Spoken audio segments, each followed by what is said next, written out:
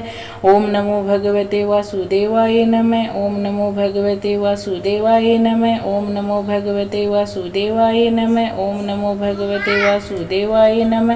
ओम नमो भगवते वासुदेवाय नमः। ओम नमो भगवते वासुदेवाय नमः। ओम नमो भगवते वासुदेवाय नमः। ओम नमो भगवते वासुदेवाय नमः। ओम नमो भगवते वासुदेवाय नमः।